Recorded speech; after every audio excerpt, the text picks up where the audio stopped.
The next thing I wanted to touch on, which I'm very excited about, is the charts and graphs. There's been a lot of buzz and a lot of people have been asking about this feature, and we've finally been able to upload something like that within the tool. We're very excited about being able to offer this to customers.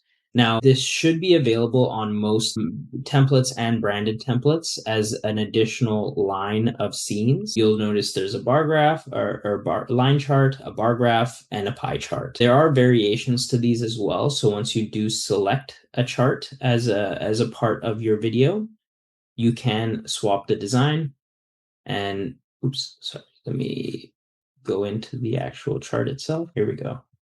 Now we're in this tab where I selected the chart, hit chart settings, and now we have different variations of this that I can populate with. Your data will be here. So the primary thing is so in my text, while only 36% feel confident doing it, this is in a reference to video, confident with video is 36. And then I do have to create an alternate for that. So the 64 would be have a challenge with video. This makes it so that the chart has data sense to create an actual chart with.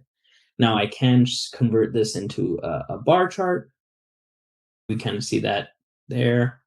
We can rearrange and reformat, or a line chart as well. So this piece of information does best as a pie chart, so I'll leave it as that, but we do have the ability to then go in and change that. The data will be right here. This will be kind of the most important to be able to convey your message through the chart. We also have various colors here too. So these will be part of your approved branded template or part of the template that you select. We can go in and change these colors and apply different colors if we want to, or shuffle through the approved chart colors that are part of the template itself. We can also change the caption text. And then if there's more text within this chart, so the caption text would be this middle one, and then text 2 would be anything around. We can have some control over that as well. I can make the text bigger or smaller, similar with the text 2, bigger or smaller. Again, these fonts will be specific to the template that you select, but we do have the option to switch those out if needed.